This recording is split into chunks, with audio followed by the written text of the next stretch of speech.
Hello everyone. दोस्तों, आज हम जो है वो सेवेंथ लॉर्ड के बारे में बात करेंगे। यानी जब सेवेंथ लॉर्ड जो है वो फर्स्ट हाउस में आते हैं तो व्यक्ति के जीवन पर जो है वो किस प्रकार का प्रभाव डालते हैं।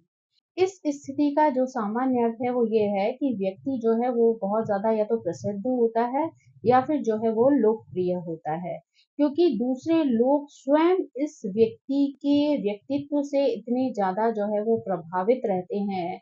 ये व्यक्ति अपने व्यक्तित्व से लोगों को अपनी ओर इस तरीके से आकर्षित कर लेता है कि ये चीज जो है वो प्रूव करती है कि व्यक्ति में कुछ विशेष बात जरूर है जिसकी वजह से लोग जो है वो इसकी तरफ अट्रैक्ट हो जाते हैं। ऐसा जो व्यक्ति होता है ना वो ज्यादातर जो है उसके लिए दूसरों की राय जो होती है वो बहुत ज्यादा मायने रखती है। यानी वो दूसरों की बातों को जो है वो बहुत ज्यादा ध्यान से सुनता है, समझता है। तो ये स्थिति जो है वो ऐसे लोगों के अंदर देखी जा सकती है। ये व्यक्ति जो है वो लोगों के बीच में जो है वो अक्सर कर आकर्षण का जो है वो केंद्र बन जाता है। जल्दी ही दूसरों का ध्यान जो है वो अपनी ओर खींच लेता है। ये जो स्थिति होती है वो ज्यादातर व्यापार में लगे हुए लोगों के लिए बहुत अच्छी मानी जा सकती है, क्योंकि व्यापार में लोगों से कांटेक्ट करना, उनसे बातचीत करना, उन्हें अपने बिजनेस के लिए जो है वो कन्विंस करना, ये सारी चीजें जो है वो व्यक्ति बड़ी सरलता से जो है वो कर सकता है। अगर आपके व्यक्तित्व में ये सारी चीजें शामिल हैं कि आप लोगों को अपनी ओर प्रभावित कर सकते हैं, तो ये चीजें जो है वो आपको बिजनेस के क्षेत्र में लाभ दे सकती हैं। क्योंकि ऐसे में जो है लोग खुद ब खुद चलकर जो है वो इनके पास आ जाते हैं। इनको खोजते हुए, इन्हें ढूंढते हुए, इनके व्यक्तित्व की वजह से जो है वो लोग इनसे कांटेक्ट करते हैं, उनको जो है वो बिजनेस लाकर देते हैं। तो ये चीजें जो है इनके लिए लाभकारी सिद्ध हो जाती हैं। ज्योतिष शास्त्र में अगर हम सेवेंथ हाउस की बात करें तो ये विवाह और साझेदारी का प्रतिनिधित्व करता है। यानी आप जो है मैरिड लाइफ के बारे में अगर कुछ जानना चाहते हैं तो वो सेवेंथ हाउस से जो है वो देखा जा सकता है। साथ ही अगर जो है आप किसी के साथ मिलकर जो है कोई बिजनेस करना चाहते हैं साझेदारी में, तो वो चीज भी जो है वो यहाँ से देखी जा सकती है। साथ ही अगर हम फर्स्ट हाउस की बात करें तो ये आत्मा और व्यक्ति के व्यक्तित्व का जो है वो प्रतिनिधित्व करता है। यानी ये जो स्थिति है इसमें जब सेवेंथ हाउस का लॉर्ड जो है वो फर्स्ट हाउस में जाकर बैठ जाता है तो ये इस बात का जो है वो संकेत देता है कि विवाह और रिश्तों का व्यक्ति के स्वभाव और सफलता पर जो है वो बहुत गहरा प्रभाव पड़ता है। जब सेवेंथ हाउस का लॉर्ड जो है वो फर्स्ट हाउस में जाता है, यानी लग्न के स्थान पर चला जाता है, तब जो है व्यक्ति के व्यक्तित्व पर, उसके स्वभाव पर, उसके लाइफ पार्टनर यानी जीवन साथी का और अन्य रिश्तों का जो है वो बहुत महत्वपूर्ण प्रभाव जो है वो देखा जा सकता है। ये चीज जो है इस बात की ओर भी संकेत करती है कि व्यक्ति की जो मैरिज है वो उसकी प्रकृति के अनुकूल हुई है। यानी व्यक्ति अपने अनुसार जो है वो पार्टनर का चुनाव करता है, इसलिए ऐसे संबंध में उसे सेटिस्फेक्शन भी मिलता है और खुशी भी मिलती है। सेवेंथ हाउस का लॉर्ड जो है वो फर्स्ट हाउस में जाता है तो व्यक्ति को जो है वो इस तरीके का सुझाव भी दिया जा सकता है कि व्यक्ति को जो है वो अपने पार्टनर्स की वजह से या अपने जो सहयोगी होते हैं उनकी वजह से जो है वो जीवन में सफलता मिलती है। यानी अगर वो कोई बिजनेस कर रहा है तो ऐसे में जो है उनके जो बिजनेस पार्टनर्स होते हैं उनकी वजह से उनकी ग्रोथ जो है वो संभव होती है। ये स्थिति जो है इस बात की ओर भी संकेत करती है कि व्यक्ति को सामाजिक संपर्कों की जो है यहाँ पर आवश्यकता पड़ती है। यानी उसको ऐसी गतिविधियों में शामिल होना उसके लिए अच्छा साबित हो सकता है जहाँ जो गतिविधियां जो है वो दूसरों से जुड़ी हुई हों, चाहे वो उनका शामिल होना अस्थाई हो या स्थायी हो। इस बात से कोई फर्क नहीं पड़ता, पर जितना ज्यादा वो लोगों से मिलेंगे, कनेक्ट होंगे, उतना ज्यादा जो है वो उनके लिए लाभकारी सिद्ध हो सकता है। यहाँ पर जो है वो सेवेंथ हाउस के लॉर्ड की जो प्रकृति है, उसके जो तौर तरीके हैं, है ना, उनकी पहलुओं को समझना भी जो है वो जरूरी हो जाता है। जबकि जो है इनके परिणाम जो है वो समय के अनुसार डिफरेंट भी हो सकते हैं। क्योंकि यहाँ जो है ये देखना भी ज़रूरी होता है कि कौन-सा ग्रह जो है वो वहाँ पर दृष्टि डाल रहा है उनके लॉर्ड पर। वो जो 7th हाउस का लॉर्ड है वो वक्री तो नहीं है या अस्त तो नहीं है।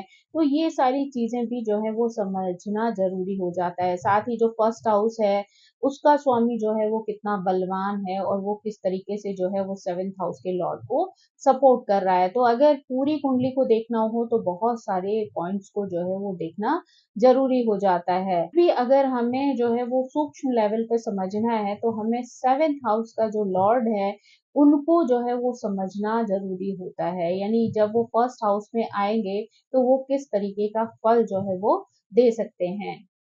अगर जो है वो सप्तम भाव के स्वामी प्रथम भाव में बैठे हों तो दूसरे लोग जैसे कि उनका जीवन साथी है, व्यापारिक जो पार्टनर है या गुरु हैं या उनके कोई मार्गदर्शक हैं, स्वयं जो है वो आपके जीवन में आ जाते हैं। यानी इसका मतलब ये है कि आपको रिश्ते बनाने के लिए जो है वो बहुत अधिक प्रयास करने की जो है वो आवश्यकता नहीं पड़ती है।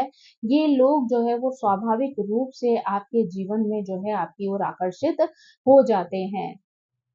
और इसका एक दूसरा पहलू ये है कि आप भी जो है वो दूसरों की ओर बड़ी जल्दी जो है वो आकर्षित हो जाते हैं। तो अब हमारे लिए ये जानना जो है वो बहुत इम्पोर्टेंट हो जाता है कि अलग-अलग ग्रह जब 7वें हाउस के लॉर्ड के रूप में जब फर्स्ट हाउस में जाते हैं तो वो किस तरीके का फल जो है वो आपको दे सकते हैं। अब अगर हम यहाँ पर जो है सबसे पहले सूर्य ग्रह के बारे में बात करें, तो सूर्य ग्रह अगर सप्तम के लॉर्ड होकर जो है वो फर्स्ट हाउस में जाएँगे, तो यहाँ पर जो है वो कुंभ लग्न होगी। तो ये कुंभ लग्न के जातक की कुंडली में जो है अगर देखा जाए, तो 7th हाउस के लॉर्ड जो है वो सूर्य देव होंगे और वो व्यक्ति के ऊपर जो है वो अपने अनुसार जो है वो प्रभाव डालेंगे। ऐसे लोगों के जीवन में अक्सर ऐसे लोग आते हैं जो अधिकार पूर्ण जो है और आत्मनिर्भर होते हैं। यानी ऐसे लोगों के जीवन में यानी कुंभ लग्न वालों के जीवन में जो है ज्यादातर ऐसे लोग आते हैं जो अधिकार पूर्ण होते हैं और आत्मनिर्भर किस्म के होते हैं। जीवन साथी जो होता है यानी लाइफ पार्टनर जो है वो उसका व्यक्तित्व जो होता है ना वो लीडरशिप क्वालिटी वाला होता है यानी नेताओं वाले गुण उसके अंदर मौजूद होते हैं। सरकारी अधिकारी यानी ऊंचे पद पर जो है वो कार्यरत होता है, सरकार से जो है वो कई बार जुड़ा हुआ होता है। ऐसा व्यक्ति जो है वो ज़्यादातर स्वतंत्र विचारों वाला होता है और वैज्ञानिक सोच रखने वाला होता है। ऐसे व्यक्ति को जो है वो मानवता के लिए कार्य करना जो है वो बहुत ज़्यादा पसंद होता है। यानी कि वो जो है सोसाइटी के लिए जो है वो कार्य करने में प्रसन्नता का अनुभव करता है। ऐसे लोग यानी दोनों जो लाइफ पार्टनर हैं, वो ऐसे लोग जो होंगे ना, वो ज़्यादातर भीड़ का अनुसरण करने वाले नहीं होते हैं। यानी ऐसे लोगों को किसी के भी पीछे चलना जो है वो पसंद नहीं होता है। भीड़ का अनुसरण करना जो है वो पसंद नहीं होता है। यहाँ पे जो है अगर सूर्य ग्रह की हम बात कर रहे हैं, तो जैसा मैंने कहा कि सूर्य ग्रह जो अगर 7 के लॉर्ड होंगे, तो ये कुंभ लग्न की जो है वो कुंडली होगी। तो कुंभ लग्न वालों का जो साइन है, वो 11 साइन वहाँ पर आएगा और 11 साइन जो है वो शनि देव का है। तो ऐसे में जो है वो सूर्य और शनि का जो है वो कॉम्बिनेशन यहाँ पर बन जाता है और दोनों जो है वो एक दूसरे के जो है वो शत्रु की तरह जो है वो कई बार व्यवहार करते हैं। तो ज़्यादातर ऐसे लोगों का जो कॉन्टैक्ट होता है ना वो हाई क्लास लोगों के साथ होता है। यानी ज़्यादातर जो है ऐसे लोग अ, उच्च पद पर आसीन लोगों के जो है वो मित्र हो सकते हैं या उनके साथ जो है उनकी अच्छी दोस्ती हो सकती है। लेकिन ये चीज़ें जो हैं वो कई बार व्यक्ति के अंदर, व्यक्ति के स्वभाव में जो है वो अहंकार को जो है वो भर देती हैं। ये जो सूर्य और शनि का कॉम्बिनेशन है वो ये दर्शाता है कि ऐसे व्यक्ति के जीवन में जो है वो उच्च पद वाले लोग या पराधिकरण या गवर्नमेंट से रिलेटेड लोग जो है वो आते हैं और इनके अहंकारी स्वभाव के कारण जो है व्यक्ति के आत्मसम्मान को ठेस पहुंचा सकते हैं। ऐसे में व्यक्ति जो है अहंकारी हो जाता है और कई बार उसको दूसरों के कुछ भी कह देने पर जो है वो ठेस पहुंचती है। ये योग जो है वो व्यक्ति को किसी वैज्ञानिक या किसी शोध से संबंधित जो करियर होते हैं उनसे भी अवगत करा सकता है, या व्यक्ति किसी ऐसे क्षेत्र में भी जो है वो जा सकता है। व्यक्ति जो है वो किसी बड़े उद्देश्य के लिए कार्यरत हो सकता है या किसी बड़ी संस्था में जो है वो कार्य कर सकता है। वहीं उसे ऐसे वास्तविक अधिकार और मान सम्मान की प्राप्ति भी हो सकती है। कई बार जो है वो ये संकेत भी मिलता है कि ऐसा व्यक्ति जो है उसका जीवन साथी भी जो है वो अहंकारी स्वभाव का हो सकता है, और अहम की वजह से ही आ, वो अपने पार्टनर को जो है वो बदलने का प्रयास कर सकता है। यानी अगर पार्टनर जो है वो अहंकारी है, तो ऐसे में वो जो है आपके व्यक्तित्व को चेंज करने के लिए कोशिश करता है, और कई बार आप जो है उसके अनुसार पूरी तरीके से जो है वो ढल जाते हैं। अब अगर जो है हम चंद्रमा की बात करें, तो जब चंद्रमा जो है वो 7th हाउस के जो है वो स्वामी होते हैं, लॉर्ड होते हैं, तो यहाँ पर जो है वो मकर लगन होती है। यानी अगर आपका 4 नंबर जो है वो 7th हाउस में आ रहा है, ऐसे में अगर जो है वो आपके 7th लॉर्ड जो है वो अ, चंद्रमा है और वो मकर लग्न में जाकर बैठ जाते हैं, तो यहाँ पर जो है आपका जीवन साथी जो है वो बहुत ज़्यादा ममतामय हो सकता है। यानी बहुत ज़्यादा प्यार देने वाला, यानी माँ की तरह जो है वो प्यार करने वाला हो सकता है, आपकी केयर करने वाला हो सकता है, भावनात्मक रूप से जो है वो जुड़ा हुआ हो सकता है आपसे, साथ ही जो है वो आपको सुकून देने वाला भी होता है। यहाँ पर जो है वो आपका जीवन साथी आपको जो है वो अधिक ज़िम्मेदार और व्यवस्थित बनाने के लिए जो है वो प्रेरित करता है। यानी ये चीज़ जो है वो कई बार आपको थोड़ी-सी रूढ़वादी भी लग सकती है कि वो आपको बार-बार फ़ोर्स कर रहा है किसी चीज़ की रिस्पॉन्सिबिलिटी लेने के लिए, अपने जीवन को व्यवस्थित बनाने के लिए। तो यहाँ पर आप थोड़ा उस चीज़ से जो है वो परेशान हो सकते हैं, चिढ़ सकते हैं, या आपको वो चीज़ें जो हैं वो सुनने में अच्छी नहीं लग रही होती हैं। लेकिन कहीं न कहीं आपका जो पार्टनर है, वो आपको जो है वो एक अच्छी स्थिति में देखना चाहता है, इसलिए वो जो है आपके लिए पूरे एफर्ट्स जो है वो डालता है। यानी मकर राशि का चंद्रमा जो है, एक तरीके से देखा जाए तो मकर राशि में चंद्रमा की स्थिति एक शत्रु वाली है, क्योंकि चंद्रमा और शनि का जो है वो कॉम्बिनेशन यहाँ पर बन रहा है। लेकिन ऐसे में जो है वो जब 7th हाउस का लॉर्ड यानी चंद्रमा जो है वो आपके फर्स्ट हाउस में आ जाता है, तो जातक का जो जीवन साथी होता है, यानी व्यक्ति का लाइफ पार्टनर जो होता है, वो बहुत ज़्यादा इमोशनल किस्म का होता है और ज़्यादातर मानसिक स्तर पर जो है वो आपसे जुड़ने की कोशिश करता है। लेकिन अगर आप स्वयं इतने ज़्यादा इमोशनल नहीं हैं, तो ऐसे में वो चीज़ें आपको बाउंडेशन की तरह जो है वो फ़ील होने लगती हैं, और ये स्थिति कई बार आपको इरिटेट भी कर देती है। तो यहाँ पर जो है आपको थोड़ा-सा ध्यान रखना है कि अगर आपका पार्टनर जो है बहुत ज़्यादा इमोशनल है और वो आपको किसी चीज़ के लिए पुश कर रहा है, तो आपको इस चीज़ का जो है वो ध्यान रखना चाहिए कि कहीं न कहीं वो आपके बेटरमेंट के लिए जो है आपको फ़ोर्स कर रहा है। तो आपको उसकी भावनाओं का ध्यान रखते हुए जो है वो आगे बढ़ने की कोशिश करनी चाहिए, क्योंकि वो चीज़ जो है वो आपको जीवन में प्रोग्रेस दिला सकती है। क्योंकि यहाँ पर जो है वो चंद्रमा और शनि का कॉम्बिनेशन होता है ना, तो ऐसे में व्यक्ति की खुद की मानसिक स्थिति ऐसी होती है जहाँ वो पार्टनर के साथ कई बार जो है वो इमोशनली उतना कनेक्ट नहीं हो पाता। यानी अगर आपका पार्टनर बहुत ज़्यादा इमोशनल है और आप अगर इमोशनल नहीं हैं, तो ऐसे में दोनों के बीच में जो है वो कई बार तालमेल नहीं बन पाता है, या कई बार जो है एक-दूसरे की बात को समझना जो है वो थोड़ा मुश्किल हो जाता है। तो ऐसे में व्यक्ति जो है वो थोड़ा अकेला-अकेला सा महसूस करने लगता है, यानी दोनों एक-दूसरे के साथ वो अंडरस्टैंडिंग नहीं बना पा रहे होते हैं जिसकी की ज़रूरत होती है। तो ऐसे में कई बार व्यक्ति अपने आप को लोनली फ़ील करने लगता है, और यही चीज़ जो है वो रिश्तों में थोड़ी-सी दूरियाँ ले आती है। तो इस यहाँ पर अगर ऐसी स्थिति है, तो आपको थोड़ा-सा खुद इस चीज़ का बैलेंस बनाकर चलना चाहिए कि कोई भी चीज़ जो है वो दूसरे पर इस तरीके से हावी ना हो जाए, कोई दूसरे को ये रिश्ता जो है वो बोझ की तरह लगने लगे। तो आपके लिए जो है वो सबसे बड़ा सजेशन यही है कि आपको जो है वो सामने वाले के साथ खुलकर बातचीत करनी चाहिए। अगर आपको मान लीजिए कोई बात पसंद नहीं आ रही है या इमोशनली आप कहीं पे हर्ट हो रहे हैं, तो बेहतर है कि आप अपने आप को लोनली कर लें, आप अकेले सोचें, टेंशन लें, तो बेटर है कि आप जो है अपने पार्टनर के साथ बातचीत करके उन समस्याओं को सुलझाने का प्रयास करें। दोनों के बीच में वो सामंजस्य स्थापित करने की कोशिश करें ताकि दोनों के इमोशन को ही ठेस ना पहुंचे। ऐसे में उनके संबंधों में जो एक मानसिक दूरी है, वो बनी रहती है। जीवन साथी जो है वो जातक को अगर व्यावहारिक रूप से देखे, तो उसके लिए शायद ज़्यादा बेटर होगा। बहुत ज़्यादा इमोशंस की उम्मीद करके जो है वो अपने आप को ही ठेस पहुँचा लेगा। साथ ही ये जो स्थिति होती है वो कई बार माता के संबंधों को लेकर भी जो है वो दूरी या सीमित स्थिति को दर्शाती है। यानी ऐसे में कई बार जो है वो माता के साथ भी जो है वो कई बार दूरी बन सकती है या किसी न किसी तरीके से जो है वो आप उनसे दूर जा सकते हैं। उसके पीछे और भी जो है वो कई कारण हो सकते हैं, लेकिन ये स्थिति भी जो है कई बार माँ से दूरियों को जो है वो दिखाती है।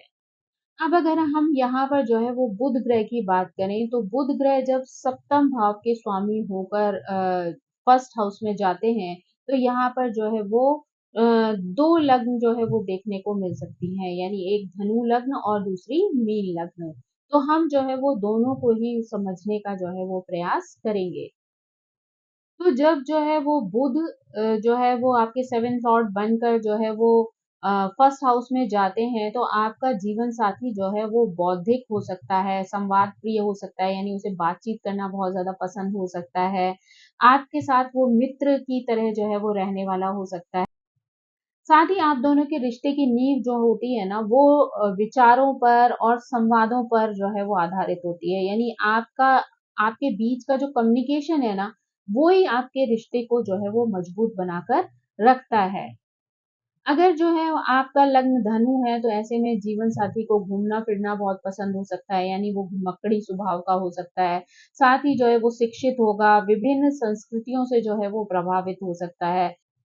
यहाँ पर अगर मिथुन राशि के लॉर्ड बुध जो है वो धनु लग्न में जो है वो जाकर बैठेंगे, तो ऐसे में जो है वो व्यक्ति का जो पार्टनर होगा वो काफ़ी बातूनी हो सकता है, बहुत ज़्यादा बुद्धिमान हो सकता है, ज्ञानवान हो सकता है, लेकिन ऐसे व्यक्ति को जो है वो बातचीत करना बहुत ज़्यादा पसंद होता है।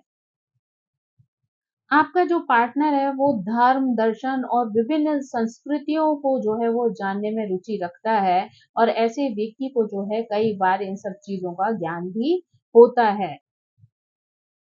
ये एक ऐसा लाइफ पार्टनर होता है जो उच्च ज्ञान को लेकर जो है वो आपके जीवन में प्रवेश करता है। धनु राशि जो है वो शिक्षा की राशि है, तो ऐसे में जब बुध जो है वो धनु राशि में जो है वो आते हैं, यानी कि फर्स्ट हाउस में जब आते हैं, तो ऐसे में व्यक्ति जो है वो एक अच्छा प्रोफेसर हो सकता है, शिक्षक हो सकता है, यानी ये जो योग है वो उसको इसके अनुकूल जो है वो बनाता है, क्योंकि ऐसे व्यक्ति को जो है वो बहुत ज़्यादा ज्ञान भी होता है और ऐसा व्यक्ति अपने ज्ञान का जो है वो प्रचार-प्रसार करने में भी जो है वो बहुत ज़्यादा प्रसन्न रहता है। यानी उसको बहुत पसंद होता है कि वो अपनी चीज़ें जो हैं वो लोगों तक पहुँचाए, अपने ज्ञान को जो है वो दूसरों तक पहुँचाए या उनमें बाँटे, तो उसको जो है वो प्रसन्नता होती है। ऐसे लोग अपने उच्च ज्ञान को दूसरे लोगों तक पहुँचाने और सिखाने में भी सक्षम होते हैं और वो अक्सर गंभीर पाठक भी होते हैं। यानी ऐसे लोगों को पढ़ना-लिखना जो है वो बहुत ज़्यादा पसंद होता है। ऐसे लोगों को कई अलग-अलग जगहों की यात्राएँ करना भी जो है वो बहुत ज़्यादा पसंद होता है। तो ये लोग अपने जीवन में यानी बहुत सारी यात्राएँ भी करते हैं, उनसे सीखते समझते भी हैं और अपने उस ज्ञान को जो है वो दूसरों तक पहुँचाने का काम भी करते हैं। अब अगर हम जो है वो मीन लग्न की बात करें, तो मीन लग्न के लिए जो है वो 7th हाउस के लॉर्ड जो है वो बुध होते हैं, क्योंकि वहाँ पर कन्या राशि होती है। तो ऐसे में कन्या राशि के लॉर्ड बुध का प्रवेश जब मीन राशि में होता है, तो वो यहाँ पर जो है वो नीच के हो जाते हैं। अब अगर यहाँ पे जो है मीन लग्न की बात हो और वहाँ पर बुध का प्रवेश हो, तो ऐसे में जीवन साथी जो है वो विश्लेषणात्मक हो सकता है, आध्यात्मिक हो सकता है, गहराई से सोचने वाला जो है वो हो सकता है।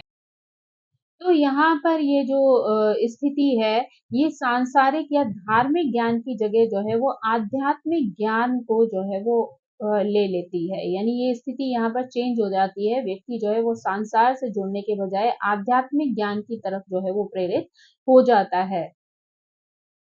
यदि यहाँ पर जो है बुध अगर रेवती नक्षत्र में हो तो व्यक्ति एक श्रेष्ठ लेखक भी जो है वो बन सकता है।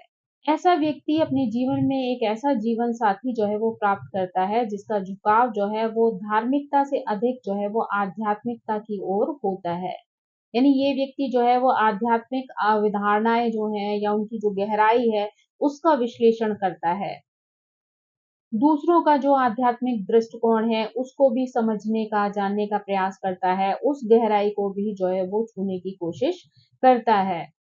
ऐसे लोगों को जो है वो धार्मिक प्रवक्ता कहने के बजाय अगर हम आध्यात्मिक वक्ता कहें तो वो शायद उनके लिए ज़्यादा उपयुक्त होगा, क्योंकि उनका कहीं न कहीं जो कनेक्शन होता है वो आध्यात्म से बहुत ज़्यादा होता है। अगर हम इस व्यक्ति की जो है वो लेखन के बारे में बात करें, तो उसके लेखन में भी आपको ये भाव जो है वो देखने को मिल सकता है, और ऐसा व्यक्ति जो है ना वो लेखन के क्षेत्र में बहुत अच्छी जो है वो सफलता प्राप्त कर सकता है। अब अगर हम जो है वो शुक्र ग्रह की बात करें तो शुक्र जब सप्तम के स्वामी होते हैं तो यहाँ पर जो है वो 2 लग्न जो है वो यहाँ पर देखी जा सकती हैं, यानी मेष लग्न और वृश्चिक लग्न। तो ऐसे व्यक्ति जिसका शुक्र जो है वो 7th का लॉर्ड हो और वो फर्स्ट हाउस में जाकर बैठे तो ऐसे व्यक्ति का जीवन साथी जो है वो आकर्षक हो सकता है, प्रेमपूर्ण हो सकता है, क्रिएटिव हो सकता है। अगर ये लग्न जो है वो मेष है तो ऐसे में जीवन साथी बहुत ज़्यादा महत्वाकांक्षी हो सकता है और ऊर्जावान हो सकता है। अगर ये जो है वो वृश्चिक लग्न है तो जीवन साथी जो है वो रणनीतिक हो सकता है और अनुसंधान में रुचि रखने वाला हो सकता है। अगर हम जो है वृश्चिक लग्न की बात करें तो शुक्र जो है वो 7th हाउस और 12th हाउस का जो है वो यहाँ पर लॉर्ड होगा। तो ऐसे में जो है वो अगर 7th लॉर्ड जो है वो फर्स्ट हाउस में जाकर बैठेगा, तो वो व्यक्ति के ऊपर जो है वो किस प्रकार का प्रभाव डालेगा। यानी अगर वृश्चिक लग्न की बात करें तो ऐसे में जो है वो 7th हाउस में जो है 2 नंबर राशि आती है। तो यहाँ पर जो है शुक्र 7th हाउस के लॉर्ड होकर जब फर्स्ट हाउस में जाएँगे, तो ऐसे में व्यक्ति का जो लाइफ पार्टनर होगा वो सुंदर हो सकता है।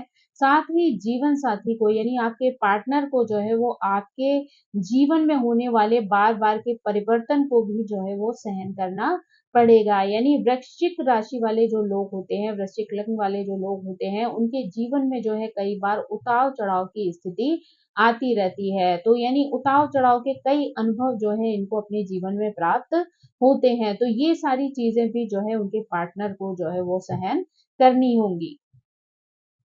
ये एक ऐसा संबंध होता है जहाँ पर इमोशनली जो है वो ये लोग जो है वो एक-दूसरे से कनेक्ट हो सकते हैं, क्योंकि कहीं न कहीं जो है वो शुक्र जो है वो मंगल की राशि में जा रहा है। तो यहाँ पर जो पार्टनर हैं, वो एक-दूसरे के लिए पैशनेट हो सकते हैं। साथ ही जो है वो प्रेम संबंधों में जो है वो परिवर्तन का अनुभव भी जो है वो इस जीवन का हिस्सा हो सकता है। यानी रिश्ते में भी जो कई बार उतार-चढ़ाव की स्थिति जो है वो देखने को मिल सकती है। ये लोग जो है वो स्वाभाविक रूप से लोगों को अपनी ओर आकर्षित कर सकते हैं, यानी दूसरों का ध्यान खींचने की क्षमता ऐसे लोगों के अंदर मौजूद होती है। अब अगर हम यहाँ पे मेष लग्न की बात करें तो ऐसे में जो है वो 7th हाउस में जो है 7 नंबर यानी तुला राशि होगी। तो तुला राशि का जो स्वामी है वो शुक्र है। तो जब वो शुक्र जो है वो फर्स्ट हाउस में प्रवेश करेंगे या फर्स्ट हाउस में जो है आएँगे, तो ऐसे में जो है संबंधों में जो है वो प्रभुत्व की लड़ाई जो है वो देखी जा सकती है। यानी पार्टनर के और अपने बीच में जो है वो अपनी पोज़ीशन को लेकर जो है वो स्थितियाँ जो हैं वो देखी जा सकती हैं, यानी दोनों के बीच में जो है वो अ, मतभेद जो है वो हो सकता है, यानी दोनों लोगों में ये बहस हो सकती है कि कौन किससे बड़ा है या कौन किससे ज़्यादा प्रभावशाली है, तो ये स्थितियाँ जो हैं वो दोनों के बीच में आ सकती हैं। क्योंकि यहाँ पर जो है शुक्र जो है वो मेष राशि में है और मेष राशि जो है वो आत्मनिर्भर होने को दिखाती है, व्यक्ति की अपनी स्वयं की पहचान को जो है वो दर्शाती है। तो ऐसे में जब जो है वो 7th हाउस का लॉर्ड जो है वो अगर फर्स्ट हाउस में आ जाएगा, तो ऐसे में दोनों के बीच में जो है वो एक तो ऐसे में अपने प्रभुत्व को जो है स्थापित करने की लड़ाई जो है वो दोनों के बीच में हो सकती है। तो यहाँ पर जो है व्यक्ति स्वयं हो या उसका पार्टनर हो, दोनों के बीच में अपनी व्यक्तिगत पहचान को लेकर जो है वो संघर्ष हो सकता है। जो है उनके बीच में लड़ाई झगड़े को भी करवा सकती हैं, उनके व्यवहार में जो है वो एक दूसरे के लिए एग्रेशन भी जो है दिखा सकती हैं। दोनों के जो है वो विचारों में मतभेद होने की वजह से दोनों एक दूसरे पर हावी होने की जो है वो कोशिश यहाँ पर कर सकते हैं। शुक्र जो है वो धन का भी प्रतिनिधित्व करता है, तो ऐसे में यहाँ पर ये स्थिति भी देखी जाती है कि दोनों पार्टनर जो हैं वो अलग-अलग अपनी-अपनी धन संपत्ति जमा करने की कोशिश करते हैं। यानी उनको एक-दूसरे पर संदेह रहता है, तर्क-वितर्क की जो है वो स्थिति दोनों के बीच में रहती है। तो ऐसे में दोनों जो है वो अपना-अपना धन अपने-अपनी पहचान के साथ जो है वो जमा करते हैं। ये स्थिति जो है वो बिज़नेसमैन के लिए जो है वो अच्छी साबित हो सकती है, क्योंकि यहाँ जो है वो धन दूसरे लोगों से जो है वो प्राप्त होता है।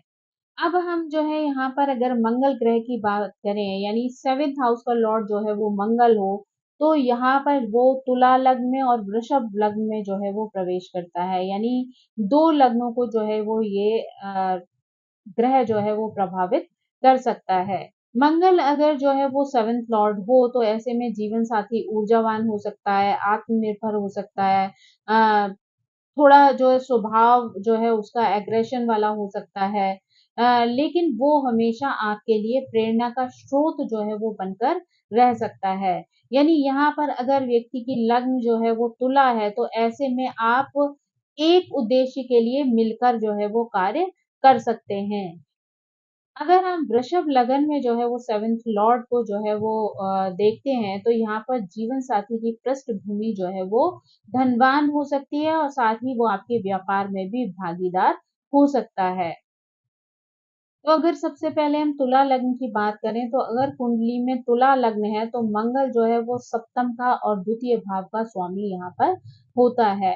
तो अगर तुला लग्न है, तो इसका मतलब जो है वो मेष राशि जो है वो आपके 7th हाउस में होती है। यानी यहाँ पर जो है वो मंगल जो है वो तुला लग्न में जो है वो प्रवेश करता है। जब यहाँ पर 7th हाउस के लॉर्ड मंगल जो है वो तुला लग्न में जो है वो प्रवेश करते हैं, तो आपका पार्टनर जो है वो ऐसा हो सकता है जिसकी वजह से जो है वो आपको जीवन में पहचान मिल सकती है। यानी आपका पार्टनर आपको पहचान बनाने में जो है वो सपोर्ट कर सकता है। मंगल यहाँ पर जो है अपनी मित्र राशि में नहीं होता, इसलिए जो है यहाँ पर एक औसत स्थिति जो है वो मानी जा सकती है, यानी सामान्य स्थिति जो है वो आपको देखने को मिल सकती है। यानी इसमें जीवन साथी के साथ जो है वो तकरार हो सकती है, लड़ाई झगड़े, बहस जो हो सकती है, अपने वर्चस्व की, अपनी पहचान की लड़ाई जो है वो दोनों के बीच में हो सकती है। लेकिन कभी-कभी इन लोगों के संबंधों में जो है वो आकर्षण और जुनून भी देखा जा सकता है, यानी एक-दूसरे के प्रति जो है वो आकर्षण भी जो है वो देखने को मिल सकता है। यहाँ पर ये स्थिति भी देखने को मिलती है कि जिन लोगों के साथ भी जातक का संपर्क होता है, वे प्रबल स्वभाव वाले होते हैं, यानी स्ट्रॉन्ग पर्सनैलिटी होते हैं, जिन्हें समझने में कई बार जातक को परेशानी हो सकती है। अब अगर हम यहाँ जो है वो वृषभ लग्न की बात करें, तो यहाँ पर जो है अगर कुंडली में वृषभ लग्न है, तो मंगल जो है वो सप्तम और द्वादश भाव के स्वामी जो है वो होते हैं। तो ऐसे में जो है अगर आप देखेंगे, तो सप्तम भाव में जो है वो वृश्चिक राशि आती है। तो यानी वृश्चिक राशि के स्वामी होकर जब मंगल जो है वो वृषभ लग्न में जाते हैं, तो ये स्थिति भी लगभग तुला लग्न जैसी ही हो जाती है। यानी मंगल फिर से जो है वो शुक्र की राशि में प्रवेश करते हैं। तो यहाँ पर जो है वो देखा जा सकता है कि वैवाहिक जीवन में कुछ परिवर्तनकारी घटनाएँ जो हैं वो देखने को मिल सकती हैं। यानी पार्टनर के साथ विचारों में मतभेद हो सकता है, या उनकी एक-दूसरे के साथ जो अंडरस्टैंडिंग है, वो जो है वो कम हो सकती है। एक-दूसरे के आगे अपने आप को आगे रखने की स्थिति हो सकती है, अपनी पहचान बनाने के लिए जो है वो एक दूसरे को नीचा दिखाने की कोशिश भी कर सकते हैं। कई बार दोनों के बीच में जो है वो लड़ाई झगड़े जो है वो बहुत ज़्यादा होते हैं, जिसकी वजह से उनके रिश्तों में जो है वो दूरियाँ आ जाती हैं।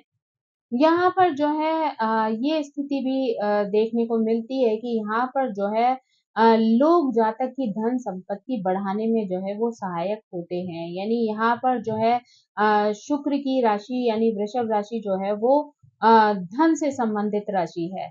तो ऐसे में जो है वो एक अच्छे व्यवसाय की स्थिति का भी संकेत देती है। यानी यहाँ पर जो है अगर कोई व्यक्ति व्यवसाय करता है तो उसको जो है अच्छा लाभ जीवन में मिल सकता है।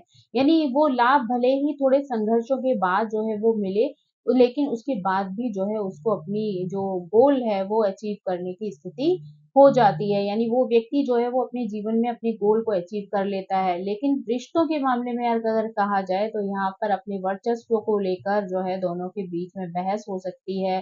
भावनात्मक जो है वो लड़ाइयाँ भी हो सकती हैं। यानी दोनों के बीच में इसी वजह से जो है वो तालमेल नहीं बैठ पाता। अगर हम जो है वो यहाँ पर गुरु ग्रह की जो है वो बात करें, तो ऐसे में जब गुरु ग्रह जो है वो सप्तम भाव के स्वामी होते हैं, तो जो है वो मिथुन लग्न और कन्या लग्न में जो है वो प्रवेश करते हैं। यानी फर्स्ट हाउस में जो है उस समय मिथुन लग्न और कन्या लग्न जो है होती है, जिसमें गुरु का प्रवेश होता है। यानी गुरु जब गुरु जो है वो सेवेंथ लॉर्ड के रूप में जो है वो फर्स्ट हाउस में जाते हैं, तो जीवन साथी जो है वो शिक्षित हो सकता है, ज्ञानी हो सकता है, मार्गदर्शक जैसा हो सकता है। वो आपके जीवन के बारे में एक बड़ा दृष्टिकोण जो है वो रखता है, आपके जीवन को जो है वो गहराई से प्रभावित करता है। अगर सेवेंथ लॉर्ड जो है वो गुरु मिथुन लग्न में जो है वो जाते हैं, तो ऐसे में व्यक्ति जो है वो वार्तालाप में कुशल हो सकता है। जबकि अगर ये जो है वो कन्या लग्न में जाते हैं, तो ऐसे में व्यक्ति जो है वो विश्लेषणात्मक और सेवा के क्षेत्र में कार्यरत हो सकता है। अगर हम यहाँ पर मिथुन लग्न की बात करें, तो ऐसे में जो है वो सेवेंथ हाउस के जो लॉर्ड होंगे वो धनु की वजह से जो है यहाँ पर गुरु होंगे। तो गुरु जब जो है वो मिथुन लग्न में जो है वो बैठते हैं, तो यहाँ पर जो है गुरु व्यक्ति के जीवन साथी को जो है वो एक उपदेशक जैसा जो है वो बना सकते हैं। ऐसे में जो है व्यक्ति का जो जीवन साथी होता है बहुत ज़्यादा शिक्षित होता है, दार्शनिक टाइप का होता है, बहुत सारा ज्ञान और बुद्धिमत्ता जो है वो ऐसे व्यक्ति के पास होती है। ऐसे में जो है वो व्यक्ति के विचारों को जो है वो परिवर्तित कर सकता है। यानी जिसकी जो कुंडली है उसका जो लाइफ पार्टनर है, अगर वो धार्मिकता से जुड़ा हुआ है, बहुत ज़्यादा नॉलेज रखता है, ज्ञान रखता है, बहुत ज़्यादा शिक्षित है, तो वो अक्सर जो है वो अपने पार्टनर को जो है वो अपने जैसा बना लेता है। यानी उनके विचारों को या उसकी जो दृष्टिकोण है, उनमें जो है वो परिवर्तन कर सकता है। जो है वो कम्युनिकेशन की राशि और ऐसे में यहाँ पर जो है जब गुरु का प्रवेश होता है या गुरु जो है वो यहाँ पर सेवेंथ लॉर्ड बनकर बैठते हैं, तो ऐसे में जीवन साथी जो है वो एक नेचुरल जो है वो टीचर हो सकता है। यानी यहाँ पर जो है वो ज्ञान का विस्तार करने वाला हो सकता है। अपनी कम्युनिकेशन स्किल के माध्यम से जो है वो अपने ज्ञान का प्रचार-प्रसार जो है वो दूसरों में कर सकता है। यहाँ पर जो है गुरु जो है वो धन के भी कारक हैं, तो ऐसे में इस बात को भी दर्शाते हैं कि जीवन साथी जो है कई बार संपन्न परिवार से हो सकता है, जिसके परिवार में जो है वो धन्य-धान्य की कमी नहीं होती। अगर जो है यहाँ पर गुरु सेवेंथ हाउस का लॉर्ड होकर जो है वो कन्या लग्न में जो है वो प्रवेश करते हैं, तो ऐसे में जो है वो आप देख सकते हैं कि जो व्यक्ति है जिसकी कुंडली है, उसका जीवन साथी जो है वो आध्यात्मिक हो सकता है। यानी वो धन के क्षेत्र में भी जो है वो अध्ययन करने वाला, विश्लेषण करने वाला यानी कि फाइनेंस के क्षेत्र में भी जो है उसकी एजुकेशन हो सकती है। ऐसा व्यक्ति एक अच्छा अकाउंटेंट हो सकता है, ऑडिटर हो सकता है। बाकी की जो चीज़ें हैं वो ज़्यादातर जैसी मिथुन लग्न वालों की होती हैं, वैसी ही जो है यहाँ पर भी देखने को मिल सकती हैं। अब अगर हम जो है वो शनि ग्रह के बारे में बात करें, तो शनि ग्रह जो सप्तम भाव के जब स्वामी होते हैं, तो वो कर्क लग्न और सिंह लग्न को जो है वो दिखाते हैं। यानी यहाँ पर वो सप्तम के लॉर्ड होकर जो है वो बैठते हैं। व्यक्ति का जीवन साथी जो है वो गंभीर हो सकता है, मैच्योर हो सकता है, रिस्पॉन्सिबिलिटी लेने वाला हो सकता है, रिश्तों को जो है वो बहुत ही गंभीरता से समझने वाला, उनको लेने वाला होता है। जीवन में जो है वो स्थायित्व प्रदान करने वाला होता है। कई बार जो है ऐसे लोगों का जो लाइफ पार्टनर होता है वो खुलकर अपने बातों को, अपनी भावनाओं को जो है वो एक्सप्रेस नहीं करता है, यानी कई बार उसको अपने कम्युनिकेशन की वजह से जो है वो कठिनाई हो सकती है। चाहे यहाँ पर मकर राशि हो या कुंभ राशि हो, यहाँ पर दोनों के जो लॉर्ड हैं वो शनि देव हैं, और शनि देव जो है जब फर्स्ट हाउस में जाते हैं तो 2 लग्न वहाँ पर हो सकती हैं, यानी कर्क लग्न हो सकती है या फिर सिंह लग्न हो सकती है। तो यहाँ पर जो है व्यक्ति को एक ऐसा जीवन साथी मिल सकता है जो ज़िम्मेदार हो सकता है, गंभीर दृष्टिकोण वाला हो सकता है, साथ ही जो है वो फ़ोकस्ड हो सकता है, यानी अपनी चीज़ों को लेकर उसका जो सोच है या उसका तरीका जो है वो फ़ोकस्ड होता है ना? ऐसे लोग जो है वो ज़्यादातर रिश्तों में बहुत ज़्यादा जो फ़िल्मी रोमांस जो होता है उसको निभाने वाले नहीं होते हैं या उसको फ़ॉलो करने वाले नहीं होते हैं। ये जीवन को जो है वो बहुत ही गहराई से लेने वाले लोग होते हैं, यानी गंभीर जो है इनकी सोच हो सकती है। यानी इनको धरातल से जोड़ना पसंद होता है, यानी ऐसे लोगों को जो है वो दिखावा कतई पसंद नहीं होता है। ये रियल लाइफ़ में जीना जो है वो बहुत ज़्यादा पसंद करते हैं। ऐसे लोगों को अपने जीवन के लिए सही पथ खोजने के लिए जो है वो बहुत कठिनाइयों का सामना जो है वो करना पड़ता है, यानी उसमें जो है सफलता पाने के लिए उन्हें बहुत ज़्यादा एफर्ट डालने पड़ते हैं। सामान्यतः जो है वो 30 साल के बाद जो है वो इनकी सफलता जो है वो धीरे-धीरे शुरू होती है। लेकिन ये कितना भी एफर्ट करते हैं, कितना भी आगे बढ़ते जाते हैं, फिर भी इन्हें अपनी सफलता जो है हमेशा अधूरी होने का एहसास जो है वो बना रहता है, यानी मन ही मन में उन्हें कहीं न कहीं ऐसा लगता है कि जो गोल उनका है, उस तरफ भले ही वो कितने भी एफर्ट डाल रहे हों, लेकिन वहाँ तक वो नहीं पहुँच पा रहे जहाँ वो पहुँचना चाहते हैं। ऐसे लोगों का जीवन को लेकर जो दृष्टिकोण होता है, वो बहुत ही ज़्यादा गंभीर होता है, उन्हें डिसिप्लिन में रहना पसंद होता है, व्यवस्थित रूप से चीज़ें करना जो है वो पसंद होता है। वो उन लोगों में से नहीं होते हैं जो मौज-मस्ती में जो है वो हर बात को उड़ा दें। ऐसे लोगों के लिए ये इम्पोर्टेंट होता है कि वो लोग अगर 30 साल के बाद जो है वो मैरिज करते हैं तो उनके लिए ज़्यादा लाभकारी सिद्ध हो सकती है। यानी 30 साल से पहले विवाह होने की स्थिति में जो है उनके लिए ऐसी स्थिति आ सकती है जहाँ पर कि उनको मतलब अलगाव की स्थिति आ जाए या पार्टनर के साथ जो है वो सहमति ना बने, तो ऐसे में जो है वो डिवोर्स तक की सिचुएशन भी क्रिएट हो सकती है। तो बेहतर है कि अगर वो 30 साल के बाद विवाह करते हैं तो वो चीज़ उनके लिए ज़्यादा लाभकारी हो सकती है। तो दोस्तों ये थी जानकारी जहाँ पर कि हमने जाना कि किस तरीके से जो है वो 7th हाउस के लॉर्ड जब फर्स्ट हाउस में जाते हैं तो हर लगन के लोगों को जो है वो किस तरीके से प्रभावित करते हैं। आई होप ये जानकारी जो है आपको पसंद आई होगी। Thank you so much. मेरी आप सभी से रिक्वेस्ट है कि प्लीज़ मेरे चैनल को सब्सक्राइब करें, लाइक करें, शेयर करें और कमेंट करके इसी तरह मुझे प्रेरित करते रहें। So thank you so much. Bye.